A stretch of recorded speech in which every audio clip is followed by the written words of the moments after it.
50 mécaniciens ont fui la millionnaire insupportable. Le novice l'a confronté et tout a changé.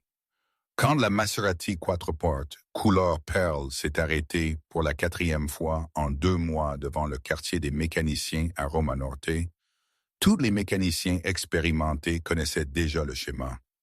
D'abord vint le bruit du moteur de luxe, puis la femme est sortie dans ses talons loup-boutin et son attitude glaciale, puis les cris ont commencé, les humiliations publiques, les menaces de poursuites judiciaires, et finalement, encore un autre mécanicien refuserait de travailler avec elle. Un autre atelier fermerait ses portes en la voyant arriver. Mais Mateo Sanchez-Reyes, à peine 22 ans, fraîchement sorti de l'école technique automobile, avec 0 expérience réelle, ne connaissait pas la légende de Victoria Monterosa Davila. Il ne savait pas quelle était la terreur de chaque atelier de luxe de la ville. Il ne savait pas qu'elle avait fait pleurer des mécaniciens avec 30 ans d'expérience. Et quand elle est arrivée à son petit atelier ce mardi de septembre, en criant que tout le monde était incompétent et inutile, Mateo a fait quelque chose que personne d'autre n'avait osé faire. Il lui a dit de se taire. Abonnez-vous et commentez d'où vous écoutez. Le soleil de septembre frappait Mexico alors que Mateo Sanchez-Reyes nettoyait le même établi pour la 5e fois à Altos Clásicos Sánchez. Il venait d'avoir 22 ans. Son diplôme technique en mécanique automobile sentait encore l'encre fraîche et l'anxiété lui rongeait l'estomac comme de l'acide. L'atelier avait appartenu à son oncle Armando, un mécanicien légendaire du quartier qui avait travaillé sur des Maserati, des Ferrari, des Lamborghini, les voitures les plus exclusives du Mexique. Mais le cancer l'avait emporté 6 mois auparavant, laissant à Mateo non seulement l'entreprise, mais aussi une réputation impossible à maintenir. Mateo était brillant avec la théorie. Il avait été le premier de sa classe à l'école technique. Il pouvait réciter les spécifications de centaines de moteurs de mémoire, dessiner des schémas électriques complexes les yeux fermés et expliquer les systèmes d'injection directe et hybride avec une précision d'ingénieur. Mais l'expérience pratique était une histoire complètement différente.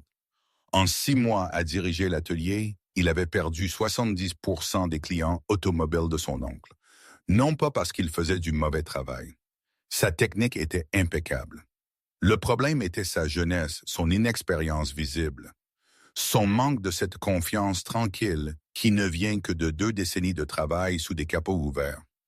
Les clients de voitures de luxe ne voulaient pas qu'un enfant touche leur véhicule valant des millions de pesos. Ils voulaient Armando, le maître, qui n'était plus là. Ils voulaient des mains endurcies par des années d'expérience, pas des mains douces qui sentaient encore les manuels et des salles de classe. Mateo avait regardé comment, un par un, les clients partaient vers d'autres ateliers. Don Patricio avec sa Porsche 911, Monsieur Gutiérrez avec sa Mercedes AMG, Madame Elizondo avec son Range Rover, tous avec des excuses polies, mais avec le même regard de doute quand ils voyaient Mateo avec son visage d'enfant et sa salopette toute neuve, sans une seule tache de graisse permanente. Ce matin-là, Mateo avait compté l'argent dans la caisse enregistreuse 3 fois, comme si les billets pouvaient se multiplier magiquement. 8,500 pesos était tout ce qui restait. Le loyer de l'atelier coûtait 25 000 par mois, les services publics 5 000 de plus, et ils avaient à peine du travail pour 2 jours de plus. Sa mère Elena, veuve depuis que Mateo avait 15 ans, travaillait comme secrétaire dans une école primaire, gagnant à peine 8 000 pesos par mois. Entre eux deux, ils soutenaient la maison où il vivait avec sa sœur cadette, Sofia, 16 ans, qui était au lycée. Mateo envisageait sérieusement de fermer l'atelier de son oncle, cet espace qui avait été la fierté de la famille pendant 25 ans, et de chercher du travail comme mécanicien employé chez un grand concessionnaire. Au moins, il aurait un salaire fixe, des avantages, la sécurité dont sa famille avait désespérément besoin. La fierté ne payait pas les factures. Les rêves ne mettaient pas de nourriture sur la table. Il était perdu dans ses pensées sombres quand il entendit le son incomparable d'un moteur italien de grosse cylindrée approchant dans la rue. C'était un ronronnement profond, raffiné, avec cette touche agressive que seuls les moteurs V8 italiens pouvaient produire. Matteo sortit sur le trottoir, essuyant ses mains sur le chiffon qu'il portait toujours dans sa poche. Une Maserati Quattroporte SQ4 de l'année en cours, couleur perle avec des détails chromés, s'arrêta brusquement devant l'atelier. Le moteur ne sonnait pas tout à fait juste. Il y avait une irrégularité subtile dans les révolutions, une hésitation occasionnelle qui ne devrait pas être là dans un véhicule de cette catégorie. Matteo le remarqua immédiatement, son oreille entraînée captant ce que d'autres pourraient ignorer. La porte du conducteur s'ouvrit en grand, frôlant presque un lampadaire proche. En est sortie une femme qui semblait être tout droit sortie d'un magazine de mode haut de gamme, mais avec l'expression faciale de quelqu'un qui venait de mordre dans un citron pourri. Victoria Monterosa Davila avait 38 ans, mais paraissait plus jeune grâce à des traitements esthétiques qui coûtaient probablement plus que le revenu annuel de Matteo. Elle portait un tailleur Chanel de couleur crème qui contrastait parfaitement avec sa peau brun clair, des talons Christian Louboutin rouges qui ajoutaient 10 cm à sa taille déjà imposante, et portait un sac Hermès Birkin qui coûtait le même prix qu'une voiture compacte. Ses cheveux noirs étaient coiffés en vagues parfaites, encadrant un visage aux traits fins, des lèvres parfaitement dessinées d'un rouge intense et des yeux couleur miel qui à ce moment-là brillaient d'une fureur à peine contenue. Elle était, objectivement parlant, une belle femme, mais la beauté disparaissait complètement devant l'expression de dédain absolu et de rage qui déformait ses traits. Est-ce un atelier de mécanique ou un magasin de jouets? Furent ses premiers mots, criés d'une voix qui fit fuir un chien errant de peur. Son ton était coupant, arrogant, conçu pour humilier. Où est Armando Sanchez? J'essaie depuis 2 mois d'obtenir que quelqu'un de compétent répare ma voiture, et tout le monde est totalement incompétent. Matteo s'approcha en essayant de maintenir une expression professionnelle, malgré le nœud qui se formait dans son estomac. « Bonjour, madame. Mon nom est Matteo Sanchez. Armando était mon oncle. Malheureusement, il est décédé il y a 6 mois. Je suis en charge de l'atelier maintenant. Comment puis-je vous aider? » Victoria le regarda de haut en bas avec une expression qui communiquait clairement son opinion. « Ce gamin ne peut pas m'aider du tout. Quel âge avez-vous? 18? 20? Avez-vous à peine fini le lycée et maintenant vous pensez être un mécanicien? » « J'ai 22 ans, madame, répondit Matteo, en gardant son calme, bien qu'il sentît la chaleur monter à ses joues. Je suis un technicien certifié en mécanique automobile avec une spécialisation dans les véhicules de luxe européens. J'ai obtenu mon diplôme avec mention de... Je me fiche de vos petits papiers, Victoria interrompit d'un geste de la main désinvolte. Les titres ne signifient rien. L'expérience est ce qui compte. Combien de Maserati avez-vous réparé dans votre vie? Matteo hésita. L'honnêteté était une partie fondamentale de son caractère, héritée de son oncle. En termes de réparation majeure complète, ce serait la première. Mais j'ai étudié les systèmes de manière approfondie. Je le savais, Victoria cria pratiquement, se tournant vers le ciel comme si elle demandait de la patience à une divinité. Un autre inutile. J'ai emmené ma voiture dans 50 ateliers au cours des 2 derniers mois. 50. Les meilleurs de la ville. Ou du moins, c'est ce qu'ils disent. Tout le monde charge des fortunes. Tout le monde promet des solutions. Et personne n'a résolu le foutu problème. Elle commença à faire les 100 pas devant l'atelier, ses talons frappant le trottoir comme des coups de marteau. Plusieurs passants s'arrêtèrent pour regarder le spectacle. Matteo sentit les regards curieux des voisins, la honte lui brûlant les oreilles. L'atelier officiel du concessionnaire Maserati, continua Victoria en comptant sur ses doigts, m'a facturé 85 000 pesos. Et le problème a empiré. Le spécialiste italien Apolenco, 60 000 pesos et n'a absolument rien fait. L'atelier de voitures de sport à Santa Fe, 70 000 pesos. et ils ont rendu la voiture pire qu'elle n'était arrivée. J'ai dépensé plus de 400 000 pesos en ces 2 mois, et ma voiture roule toujours comme une poubelle. Matteo écouta tout cela avec une attention croissante. Un problème qui avait vaincu 50 ateliers différents n'était pas ordinaire. C'était exactement le type d'énigme mécanique qui le fascinait, qui faisait s'illuminer son cerveau de possibilités. « Madame, dit Matteo calmement, si vous me permettez de vous poser quelques questions sur les symptômes exacts, peut-être que je pourrais, peut-être... Victoria se tourna vers lui avec des yeux flamboyants. « Je ne suis pas venu ici pour peut-être. Je suis venu parce que votre oncle avait la réputation d'être le meilleur. Mais je vois que cette réputation est morte avec lui. Regardez-vous. Vous avez un visage de bébé. Vous vivez probablement encore avec votre mère. Vous n'avez probablement jamais touché une voiture qui coûtait plus de 100 000 pesos. » Chaque mot était une gifle verbale. Matteo sentit la rage bouillir dans sa poitrine, mais il la contint. Son oncle lui avait appris que les clients difficiles agissaient souvent ainsi par frustration, pas par véritable malice. « Vous avez raison sur plusieurs choses, » admit Matteo, surprenant Victoria par son honnêteté. « Je suis jeune. Je vis avec ma mère parce que c'est ce que je peux me permettre, et mon expérience avec les véhicules de cette catégorie est limitée.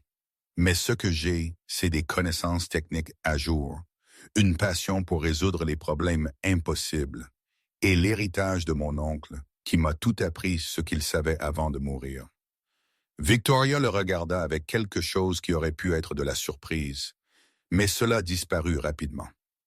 De jolis mots. Tout le monde dit de jolis mots jusqu'à ce qu'ils facturent et ne résolvent rien. Alors je ne vous facturerai pas tant que vous ne serez pas satisfaite du résultat, dit Matteo impulsivement. Victoria cligna des yeux. Qu'avez-vous dit?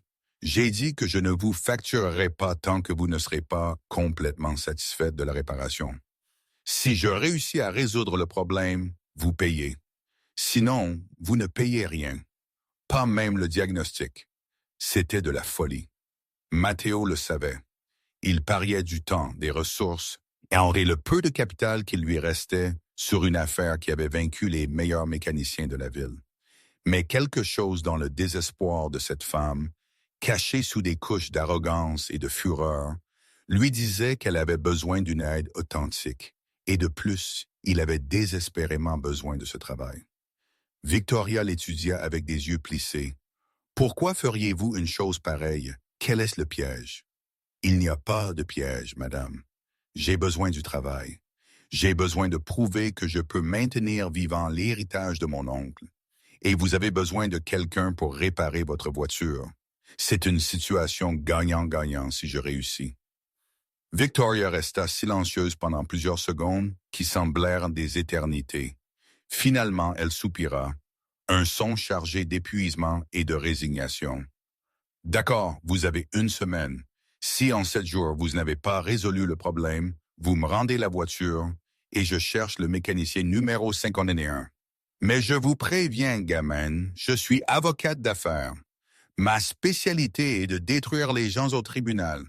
Si vous endommagez ma voiture de quelque manière que ce soit, si vous l'aggravez, si vous perdez une seule pièce, je vous poursuivrai jusqu'à ce qu'il ne vous reste plus votre sous-vêtement.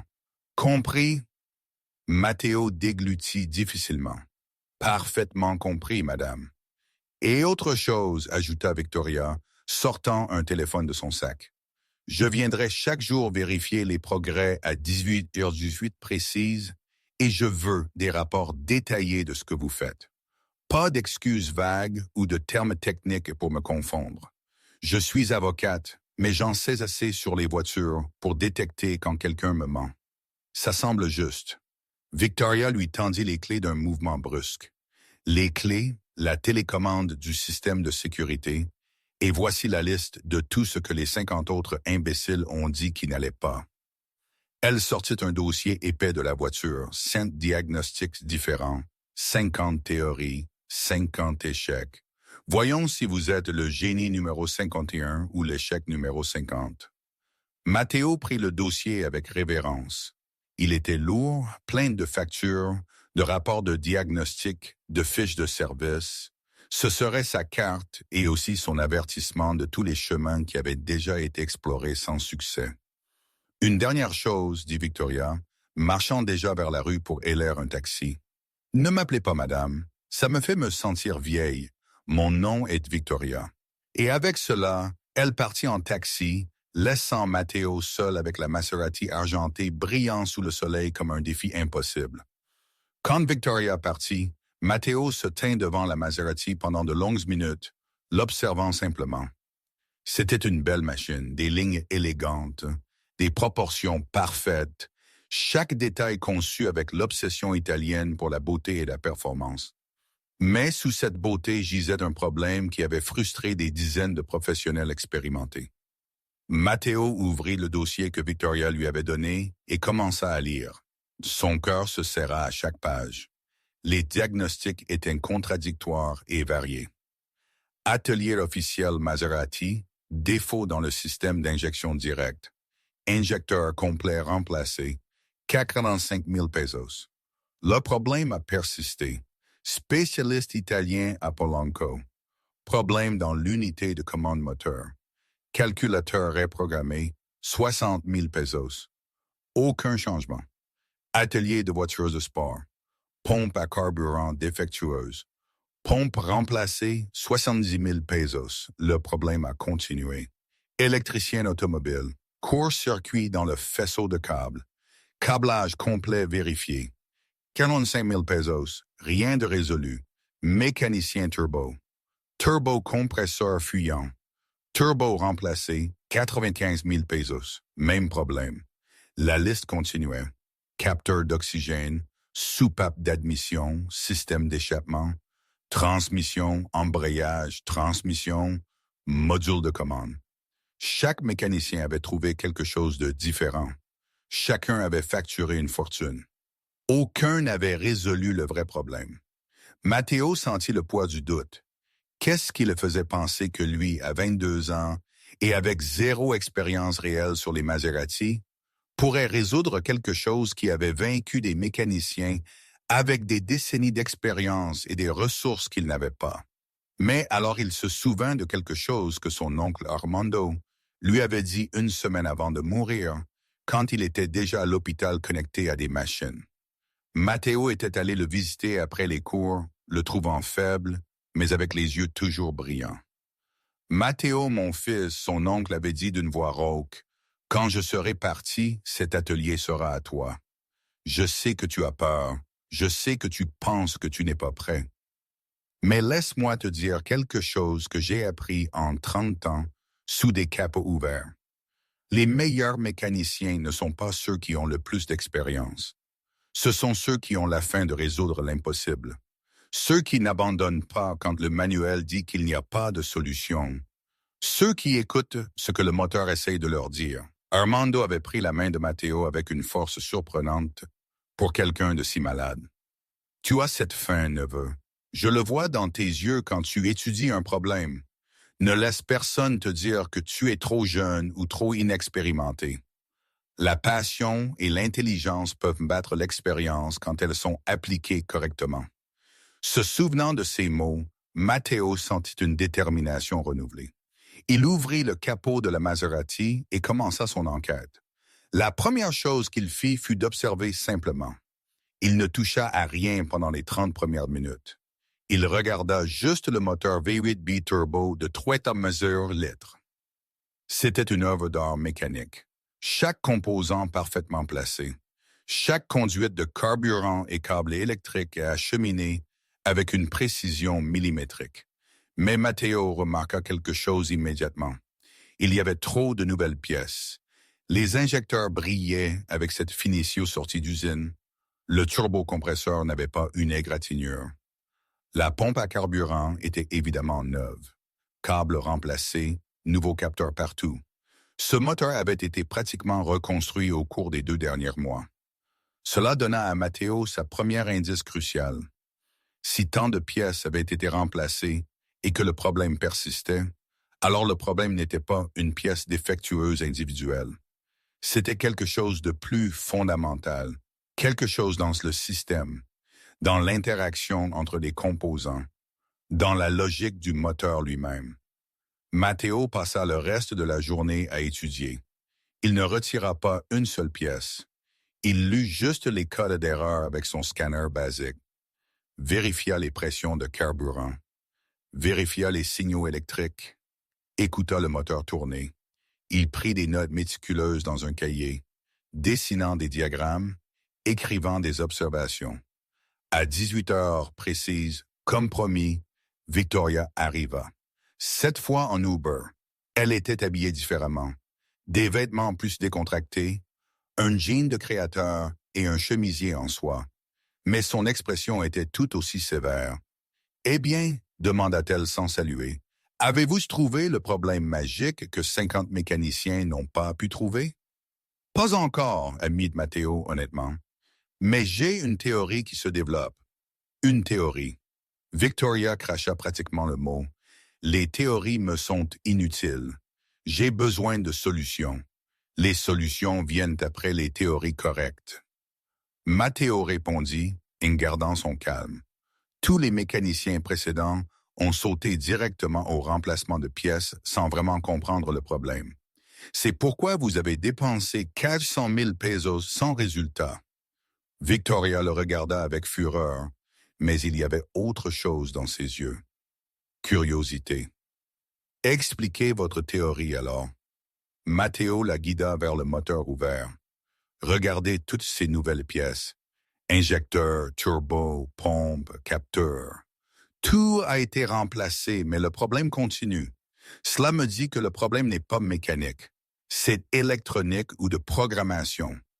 L'atelier officiel a reprogrammé l'ordinateur, objecta Victoria. Ils ont reprogrammé avec le logiciel d'usine standard, expliqua Matteo. Mais les Maserati de cette génération ont un problème connu. Le calculateur apprend les schémas de conduite et fait des ajustements. S'il y a eu un problème initial que l'ordinateur a appris incorrectement, il peut continuer à appliquer ces ajustements incorrects même après la reprogrammation. Victoria le regardait attentivement, les bras maintenant croisés. Continuez. De plus, Matteo montra plusieurs connecteurs. Avec tant de pièces remplacées par différents ateliers, il y a une possibilité qu'une connexion n'ait pas été faite parfaitement. Pas nécessairement mauvaise, mais pas parfaite. Dans les voitures de cette complexité, une connexion à 9% peut causer des problèmes intermittents. Alors, quel est votre plan? Demain, je vais faire un nettoyage complet du système électrique. Vérifier chaque connexion, chaque broche, chaque contact. Puis je vais réinitialiser complètement le calculateur. Pas juste reprogrammer, mais effacer toute la mémoire adaptative. Et puis je vais recalibrer le système à partir de zéro. Victoria resta silencieuse un instant. Cela semble raisonnable. Plus raisonnable que de simplement remplacer des pièces au hasard. C'était le premier compliment, si on pouvait l'appeler ainsi. Matteo s'y accrocha. Une question. Décomplexé, dit Matteo avec précaution. Quand exactement le problème a-t-il commencé? Était-ce soudain ou graduel? Victoria réfléchit. C'était après un service d'entretien chez le concessionnaire. J'ai emmené la voiture pour les 40 000 kilomètres de service traiteur. Quand je l'ai récupérée, elle roulait bizarrement. Je leur ai dit immédiatement, mais ils m'ont assuré que c'était normal, que l'ordinateur avait besoin de réapprendre mon style de conduite. Mais ça n'a jamais amélioré, seulement empiré. C'était une information critique. Le problème a commencé après un service. Cela réduisait les possibilités significativement. Quels symptômes exacts présente-t-elle? Demanda Matteo. C'est incohérent, Victoria expliqua. Et pour la première fois, sa voix perdit de son mordant. Elle semblait fatiguée, véritablement frustrée. Parfois, elle démarre parfaitement et roule normalement pendant des kilomètres. D'autres fois, elle a des problèmes dès l'allumage. Elle perd de la puissance aléatoirement. La consommation de carburant est ridiculement élevée et occasionnellement, peut-être une fois par semaine, elle passe en mode sécurité et peut à peine bouger. Matteo écrivait tout furieusement. Et les ateliers précédents ont-ils pu reproduire le problème? C'est là le foutu point, dit Victoria amèrement. La moitié du temps que je l'ai emmenée à un atelier, elle fonctionnait parfaitement bien pendant les tests. Il me faisait me sentir comme folle, comme si j'inventais des problèmes. C'est pourquoi je suis devenu difficile avec les mécaniciens, parce qu'ils me traitaient comme une cliente hystérique au lieu de vraiment écouter. À ce moment-là, Matteo comprit quelque chose d'important. L'attitude impossible de Victoria n'était pas sa personnalité naturelle. C'était une armure développée après 2 mois de ne pas être prise au sérieux, de dépenser des fortunes sans résultat, d'être traitée comme une femme hystérique par des dizaines de mécaniciens condescendants. « Je vous entends, » dit Matteo, la regardant directement. « Et je vous crois. Les problèmes intermittents sont les plus difficiles à diagnostiquer, mais aussi ceux qui nous donnent le plus d'informations une fois que nous comprenons le schéma. Je vais résoudre cela, Victoria.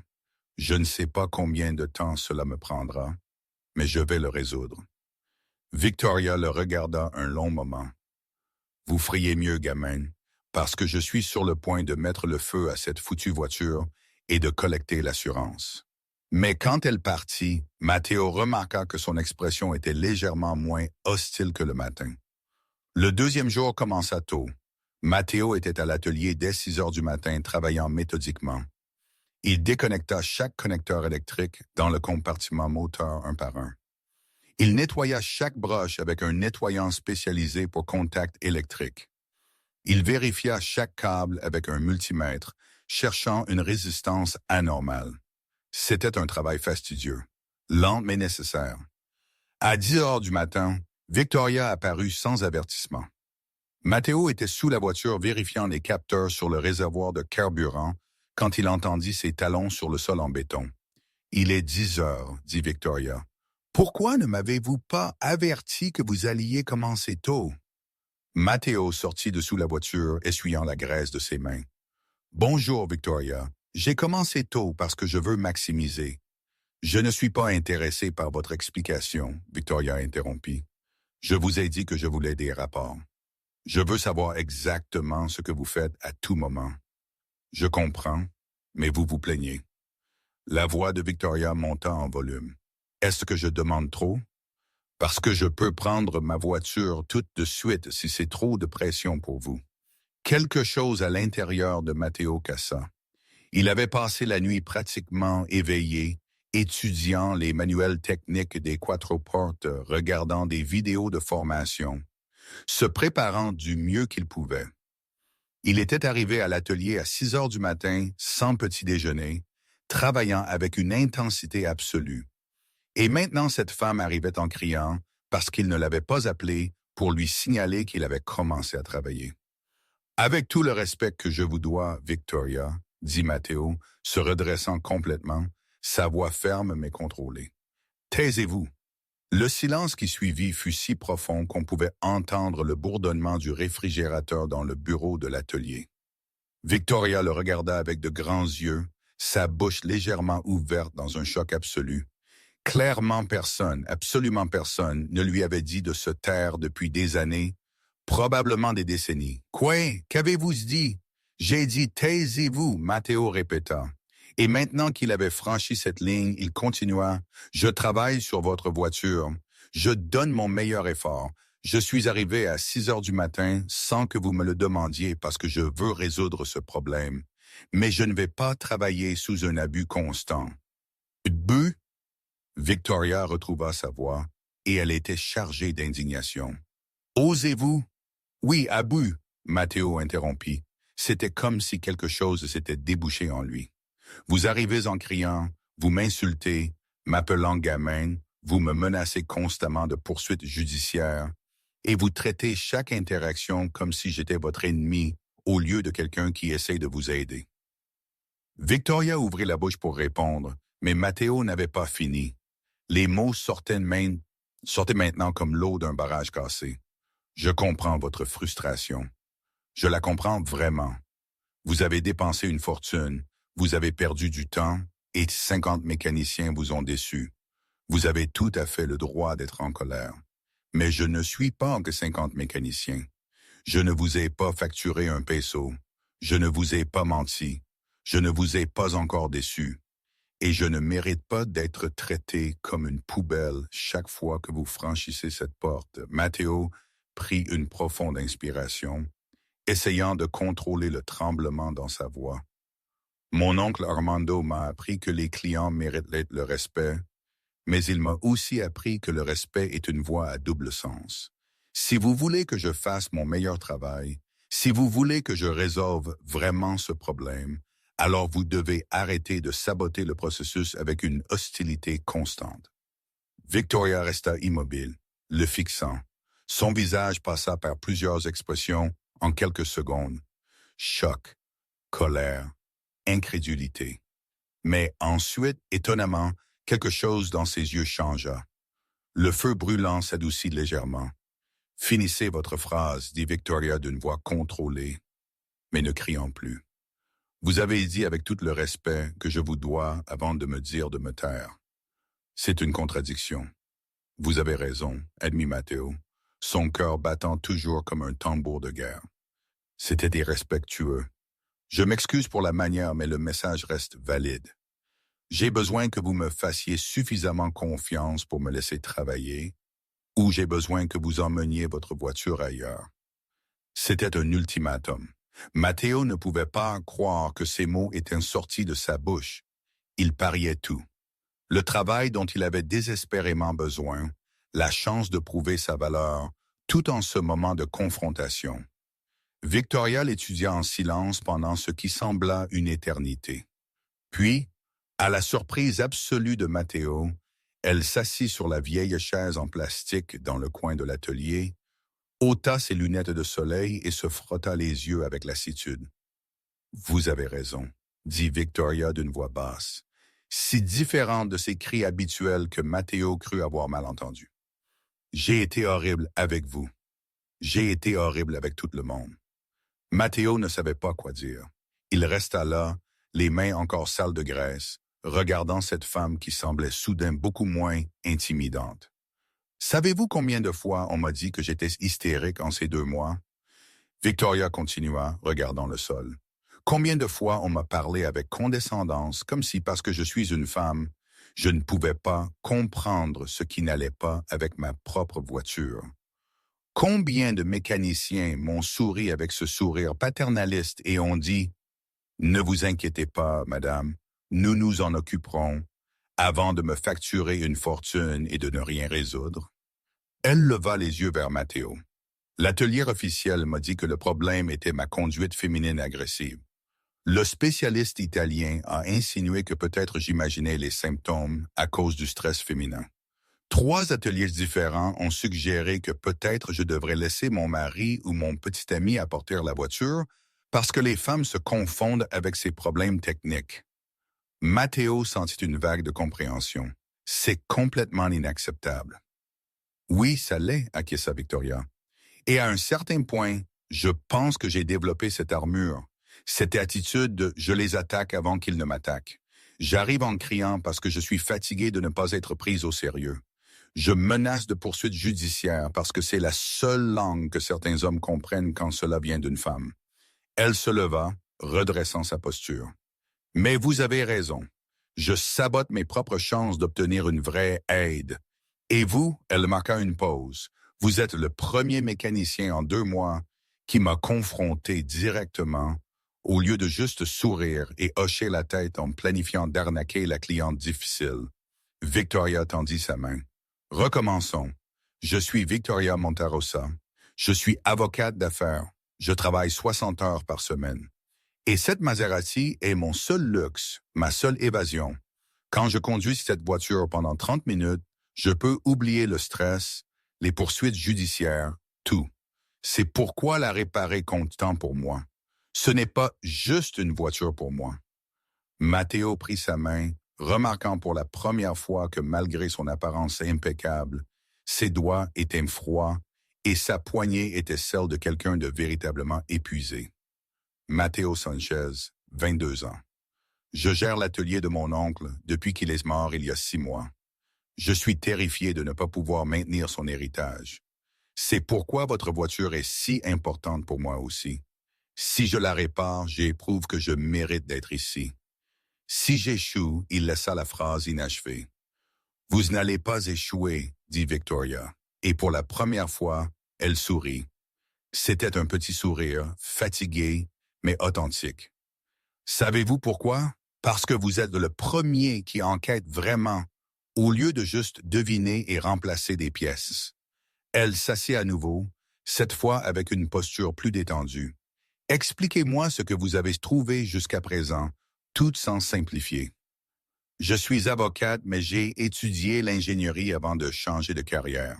Je peux comprendre les termes techniques. Matteo sentit quelque chose se desserrer dans sa poitrine. Pour la première fois depuis que Victoria était apparue, il sentit qu'ils étaient du même côté. D'accord, dit-il, apportant son cahier. Commençons depuis le début. Cette Maserati utilise un système de gestion moteur appelé Bosch ME 17.3.9. C'est similaire à ce que certaines BMW et Audi utilisent, mais avec une calibration Maserati spécifique. Le système contrôle l'injection directe de carburant, le calage de l'allumage, la pression du turbo et coordonne tout cela des milliers de fois par seconde. Victoria hocha la tête, suivant attentivement. Le problème avec ces systèmes, continua Matteo, est qu'ils sont incroyablement sophistiqués, mais aussi très sensibles. Un signal incorrect d'un capteur peut faire que toute la stratégie de contrôle devienne déséquilibrée. Et voici la partie intéressante. J'ai examiné les codes d'erreur stockés dans l'ordinateur. Pas les codes actifs, mais les historiques. Matteo montra son scanner connecté à la voiture. Regardez ceci. Il y a plus de 200 codes d'erreur stockés dans la mémoire, beaucoup d'entre eux provenant de capteurs qui ont déjà été remplacés. Mais l'ordinateur se souvient toujours de ces erreurs et ajuste son comportement basé sur ces mémoires. Comme un traumatisme, dit Victoria pensivement. Le problème original n'existe plus, mais la réponse au traumatisme demeure. Exactement comme cela, confirma Matteo, impressionné par l'analogie. Et cela explique pourquoi le remplacement de pièces n'a pas fonctionné.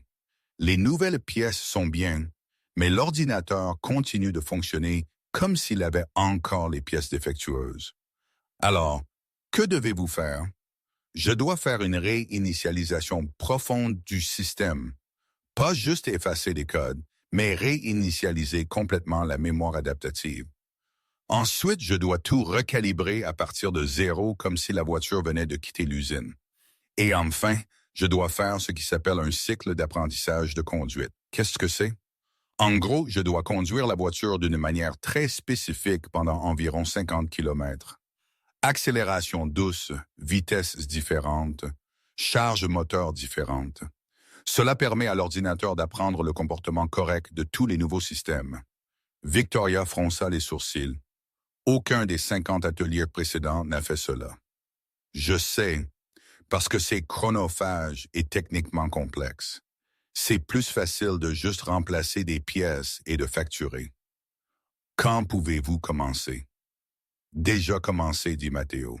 J'ai passé les 4 dernières heures à vérifier chaque connexion électrique. J'ai trouvé 3 connecteurs qui n'étaient pas enfoncés à 100%, probablement de tout le travail précédent. J'ai corrigé les. Maintenant, j'ai besoin du logiciel spécial Maserati pour faire la réinitialisation profonde. Vous ne l'avez pas? Matteo hésita, embarrassé. C'est un logiciel de concessionnaire officiel. La licence coûte environ 5 000 $. Je ne peux pas me le permettre, mais il prit une profonde inspiration. Je connais quelqu'un qui travaille chez le concessionnaire, un camarade de classe de l'école technique. Je pourrais lui emprunter son ordinateur portable ce soir. L'emprunter ou l'emprunter? Victoria leva un sourcil. L'emprunter officiellement pour étudier, admit Matteo. Ce n'est pas complètement légal, mais pas illégal non plus. C'est une zone grise. Victoria sourit pour de vrai cette fois. J'aime que vous soyez honnête sur les zones grises. De cette façon, je sais que vous êtes honnête sur tout le reste. Elle se leva. D'accord, faites ce que vous avez à faire. Je viendrai demain à 18h pour le rapport, mais je n'arriverai pas en criant. Promis. Quand Victoria se dirigeait vers la sortie, Matteo l'arrêta. Victoria, une question. Pourquoi avez-vous accepté mon offre? Je suis le mécanicien 51. J'ai 22 ans. Je n'ai aucune expérience avec les Maserati. Pourquoi n'avez-vous pas simplement dit non et êtes parti? Victoria se tourna, considérant la question. Honnêtement, je l'ai presque fait. Mais ensuite, vous avez dit quelque chose que aucun des 50 autres n'a dit. Quelle chose? Vous avez dit que si vous échouiez, vous ne me factureriez rien. Tout le monde voulait de l'argent d'avance, des garanties écrites que je paierais, quel que soit le résultat.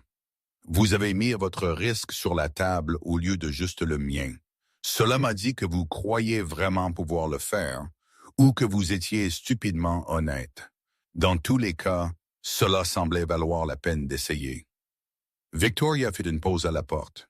Et maintenant que vous m'avez confronté, que vous m'avez dit de me taire, je sais que j'ai bien choisi.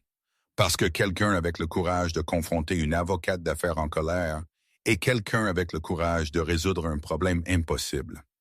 Cette nuit-là, Matteo ne dormit pas.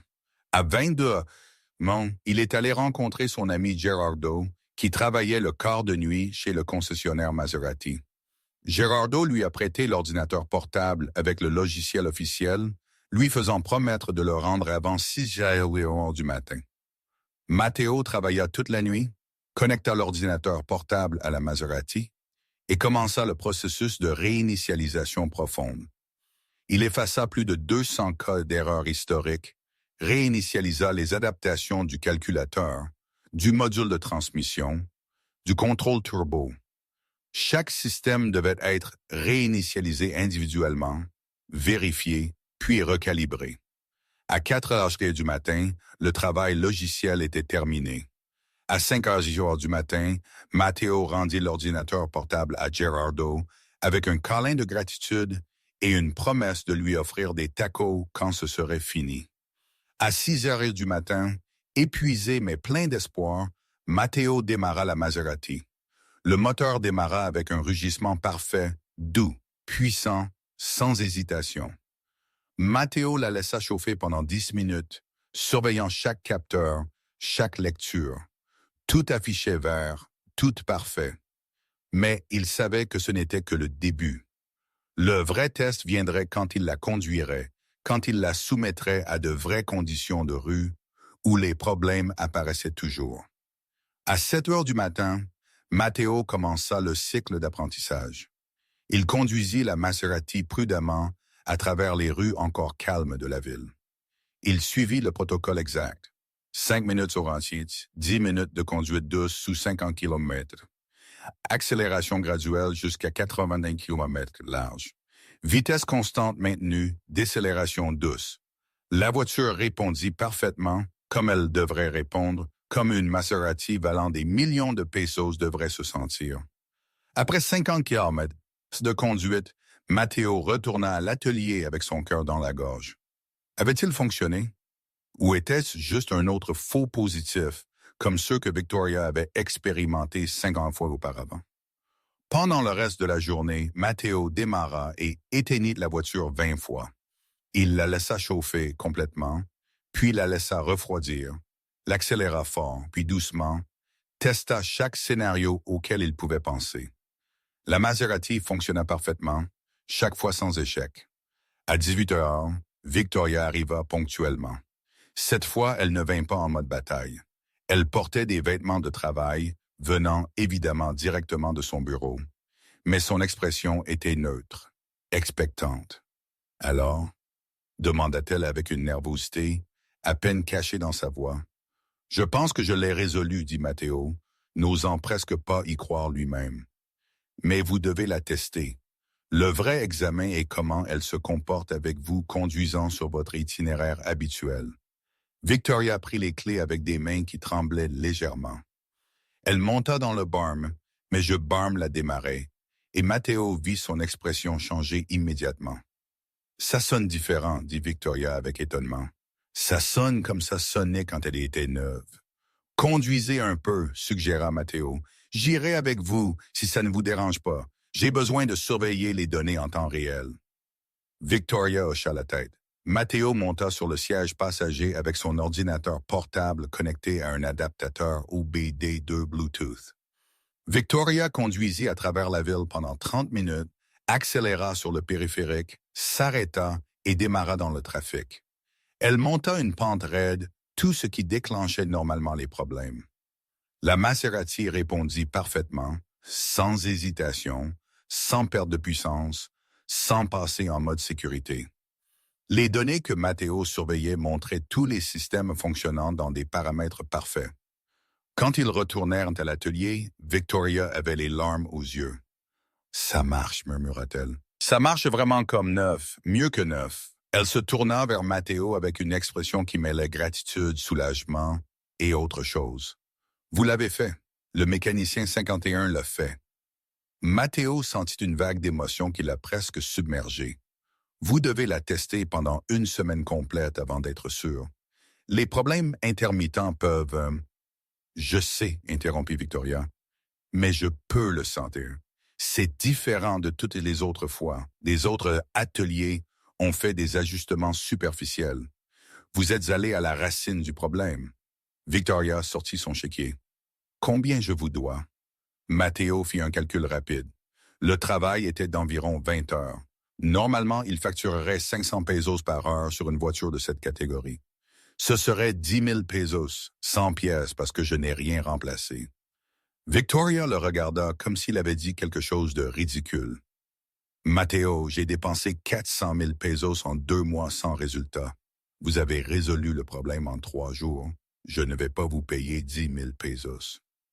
Le cœur de Matteo se serra. Peut-être avait-il sous-estimé. Peut-être s'attendait-elle à être facturé moins parce qu'il n'avait pas. Victoria écrivit un chèque et le lui tendit. C'était pour 100 000 pesos. C'est trop, protesta Matteo immédiatement. Je ne peux pas l'accepter. Oui, vous pouvez, et oui, vous le ferez, dit Victoria fermement. C'est un paiement juste pour un travail exceptionnel. Les 50 autres ateliers m'ont facturé des fortunes pour avoir échoué. Vous méritez d'être récompensé de manière appropriée pour avoir réussi. Matteo regarda le chèque avec incrédulité. 100 000 pesos. C'était plus que ce qu'il avait gagné au cours des 3 derniers mois combinés. Il y a une condition, ajouta Victoria. Je veux que vous soyez mon mécanicien exclusif. Tout l'entretien pour cette voiture, seulement vous. Et je vais vous recommander à tous mes collègues qui ont des voitures de luxe. Vous allez être très occupé très bientôt. Une semaine plus tard, Victoria retourna à l'atelier, conduisant la Maserati avec un sourire radieux qui transforma complètement son visage. Elle apporta du café gourmet pour 2 et une boîte de pain sucré d'une boulangerie chère. 7 jours, annonça-t-elle en entrant dans l'atelier. 7 jours sans un seul problème. Pas un seul. Matteo, vous êtes un génie. Matteo, qui travaillait sur une vieille BMW, leva les yeux surpris. Bonjour, Victoria. Je suis content que ça roule toujours bien. Plus que bien. Parfait. Victoria laissa les cafés sur l'établi propre. Et j'ai tenu ma promesse. J'ai parlé de vous à tout le monde dans mon cabinet d'avocat. Attendez-vous à des appels. Il n'eut pas à attendre longtemps. Ce même après-midi, un associé du cabinet de Victoria arriva avec une Mercedes Classe S avec des problèmes électriques que 3 ateliers n'avaient pas pu résoudre. Matteo le diagnostiqua en 2 heures.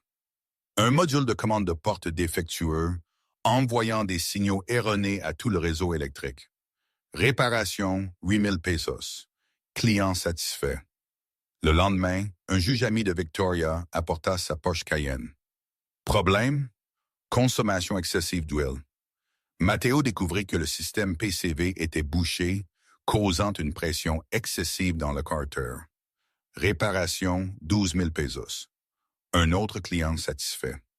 En 2 semaines, Matteo avait 6 voitures de luxe dans l'atelier. L'argent commença à couler. Il paya le loyer en retard, acheta des outils spécialisés, embaucha un aide. L'atelier de son oncle ressuscitait. Mais le plus surprenant était la transformation de Victoria. Elle commença à visiter l'atelier régulièrement, non pas pour vérifier sa voiture, mais simplement pour parler. Elle apportait du café, parfois le déjeuner. Il parlait de tout. Voiture, travail, rêve de famille. Matteo apprit que Victoria avait grandi pauvre à Oaxaca, la fille d'une travailleuse domestique. Elle avait étudié le droit grâce à des bourses, travaillant la nuit comme serveuse. Elle avait bâti une brillante carrière à Mexico grâce à une pure détermination. La Maserati n'était pas juste de l'ostentation. C'était un symbole de tout ce qu'elle avait accompli contre toute attente. C'est pourquoi la réparer comptait tant pour moi, et Victoria confessa un après-midi assise sur la chaise en plastique qui était devenue sa place dans l'atelier. Ça représente chaque nuit blanche à étudier. Chaque fois que quelqu'un me disait « une Indienne d'Oaxaca ne ferait jamais rien de sa vie », Matteo comprit parfaitement. Mon oncle Armando a grandi dans un ranch à Michoacán. Il est venu à la ville avec rien. Il a construit son atelier avec ses mains. Quand il est mort que si je le perdais, je trahissais tout son sacrifice. Mais vous ne l'avez pas perdu, dit Victoria doucement. Vous l'avez sauvé et vous le transformez en quelque chose de plus grand. Victoria s'est aussi ouverte sur son attitude. J'ai passé tellement de temps à construire une armure contre le machisme, contre le classisme, contre tous ceux qui voulaient me voir échouer, que j'ai oublié comment l'enlever. Je suis devenu la personne que je détestais, quelqu'un qui utilise le pouvoir pour intimider au lieu de collaborer. Nous avons tous nos défenses, répondit Matteo. Les miennes sont différentes. Je me cache derrière, je n'ai pas assez d'expérience au lieu de prendre des risques. Vous m'avez appris que parfois il faut confronter, il faut se battre, répondit Victoria.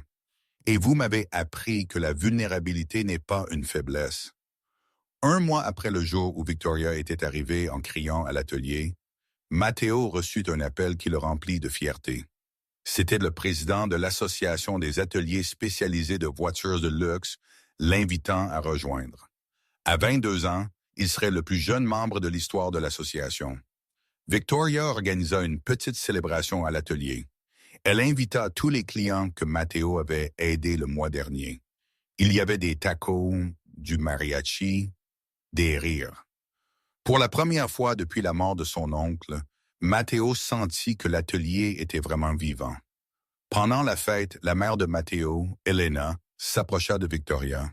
« Merci d'avoir cru en mon fils », lui dit-elle avec des larmes.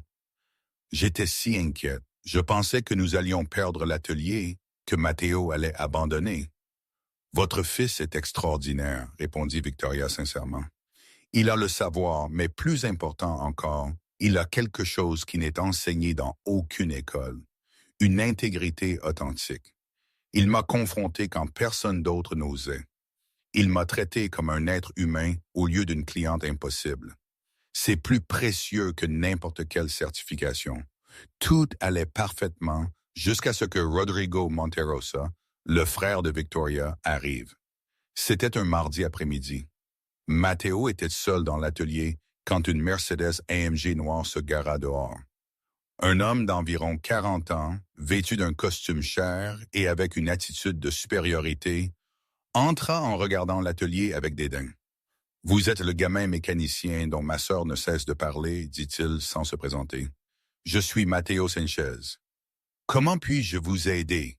Je n'ai pas besoin de votre aide, dit Rodrigo avec mépris. Je suis venu vous avertir. Restez loin de ma sœur. Matteo cligna des yeux confus. Excusez-moi, quoi? Victoria est obsédée par vous. Elle parle de vous constamment. Matteo ceci, Matteo cela. Elle néglige son travail, sa vie sociale, tout pour venir dans cet atelier sale parler d'un gamin sans avenir. La colère monta dans la poitrine de Matteo. Avec tout le respect que je vous dois, monsieur, ma relation avec Victoria est professionnelle. Je suis son mécanicien. Vous êtes une sangsue, cracha Rodrigo. Vous l'avez trompé avec la Maserati. Vous avez probablement saboté quelque chose pour ensuite le réparer et ressembler à un héros. Je connais ces astuces. Sortez de mon atelier, dit Matteo d'une voix dangereusement calme. Quoi? Allez-vous me frapper? Parfait. Je vous poursuivrai en justice. Je vous enlèverai ce taudis et montrerai à Victoria qui vous êtes vraiment. Avant que Matteo ne puisse répondre, Victoria entra dans l'atelier. Elle avait tout entendu de l'extérieur. « Rodrigo, qu'est-ce que vous foutez ici? » Sa voix était de la glace pure. « Vous protégez de cet escroc, sœur. Ne voyez-vous pas ce qui est évident? Il vous utilise. » « M'utiliser? » Victoria rit sans humour. « Matteo est la première personne depuis des années qui me traite comme un être humain au lieu d'un compte bancaire. Il ne veut rien de moi sauf faire son travail. Honnêtement, vous êtes aveugle. Regardez-le. Il a 22 ans, un atelier qui tombe en morceaux, et soudain vous êtes sa meilleure amie. Il vous voit comme un ticket de loterie. « Assez !» cria Victoria avec une force qui fit trembler les fenêtres. « Matteo m'a sauvé quand 50 mécaniciens m'ont échoué. Il m'a traité avec respect quand je ne le méritais pas. Il m'a confronté quand j'avais besoin d'être confronté, et il a fait tout cela sans rien demander en retour. » Victoria se tint entre son frère et Matteo. « Toute ma vie, Rodrigo, vous et vos amis riches m'avez jugé pour venir d'Oaxaca, pour être à la peau foncée, pour être une femme. Vous dites que je suis arrivé là où je suis seulement à cause des quotas de diversité. Mais quand j'ai eu besoin d'une vraie aide, où étiez-vous? Aucun de vos contacts n'a pu résoudre mon problème. C'est ce gamin sans avenir qui l'a fait. » Rodrigo serra la mâchoire. « Vous vous rendez ridicule. Tout le monde au cabinet parle de comment la dure avocate est devenue douce pour un mécanicien. »« Laissez-les parler, » dit Victoria fermement. « Matteo m'a rappelé qui j'étais avant de devenir la personne amère que je suis devenue.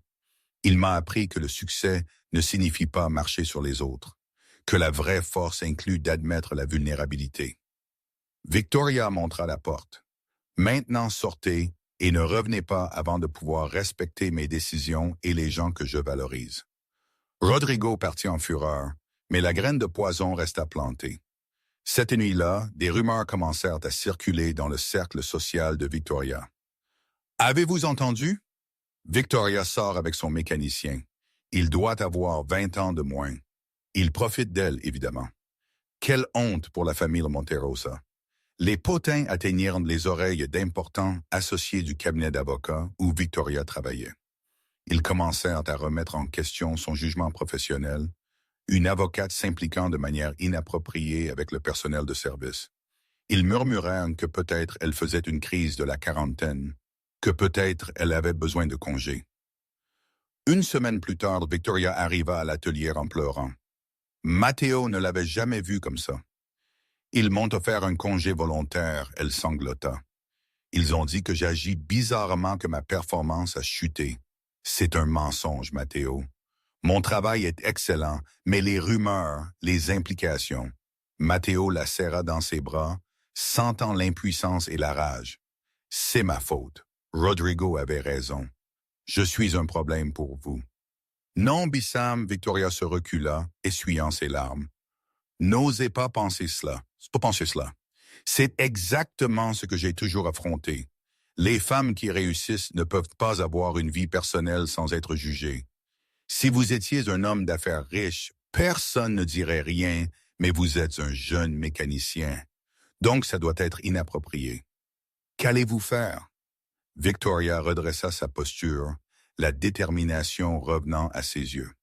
Je vais démissionner. Quoi? Non, Victoria. Ce cabinet est votre vie. C'était ma vie, corrigea Victoria. Mais j'ai réalisé quelque chose.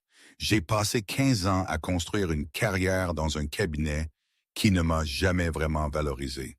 J'étais toujours l'avocate diverse, jamais juste l'avocate brillante. Il est temps de construire quelque chose à moi. Pendant les semaines suivantes, Victoria fit exactement cela. Elle démissionna du cabinet avec une lettre dévastatrice détaillant des années de micro-agressions et de discrimination subtile. 3 associés minoritaires démissionnèrent avec elle. Ensemble, ils fondèrent leur propre cabinet d'avocats axé sur la défense des petites entreprises et des travailleurs contre les corporations abusives. Et elle proposa quelque chose à Matteo qui changerait tout. « Je veux que vous agrandissiez l'atelier, » dit Victoria un après-midi. « Pas juste des voitures. Je veux que ce soit un centre de formation pour jeunes mécaniciens des communautés marginalisées. Nous leur enseignons un métier digne. Donnez-leur de vraies opportunités. Je n'ai pas le capital pour cela. Moi, oui, interrompit Victoria. J'ai bien investi pendant 15 ans. J'ai 3 millions de pesos que je peux y mettre. Ce n'est pas de la charité. C'est un investissement. Nous serons partenaires, Snake 50. Matteo regarda là, stupéfait. Victoria, c'est juste, elle interrompit. Vous mettez la connaissance, la passion, le travail. Je mets le capital et les connexions. Nous construisons quelque chose qui aide les gens comme nous qui viennent d'en bas et veulent s'élever avec dignité. 6 mois plus tard, l'atelier technique Sanchez Monterrosa inaugura de nouvelles installations avec une capacité de 15 véhicules simultanément. Ils avaient un programme d'apprentis qui formait 20 jeunes à faible revenu chaque année. Le premier diplômé était un cousin de Matteo du Michoacán. Le second, un neveu de la travailleuse domestique qui avait élevé Victoria à Oaxaca. Le soir de l'ouverture, avec du mariachi jouant et des tacos pour 200 personnes, Victoria et Matteo étaient sur le toit du bâtiment regardant la ville. « Savez-vous ce qui est le plus ironique? » dit Victoria. « J'ai passé 15 ans à courir après le succès défini par les autres. Titre, salaire, grand bureau. Je n'ai jamais été aussi heureuse. Maintenant, investir dans un atelier de mécanique, combattre des cas pro bono, aider des jeunes comme vous et moi étions, je suis plus heureuse que jamais. Je ne suis pas si spécial, dit Matteo modestement. Vous êtes extraordinaire, corrigea Victoria, prenant sa main. À 22 ans, vous avez maintenu vivant l'héritage de votre oncle. Vous avez confronté une cliente impossible quand vous auriez dû la laisser partir. Vous avez résolu un problème qui a vaincu 50 experts. Et quand votre succès m'a apporté des problèmes, votre première réaction a été de me protéger, pas de vous protéger vous-même. J'ai appris des meilleurs, sourit Matteo. Une avocate féroce qui m'a appris que confronter avec la vérité en vaut toujours la peine, même si cela coûte. J'ai appris d'un mécanicien sage, répondit Victoria, qui m'a appris que la vulnérabilité est une force, qu'un service honnête vaut plus que l'apparence, et que les meilleurs partenariats sont construits sur le respect mutuel. Ils s'embrassèrent alors que la ville brillait en dessous.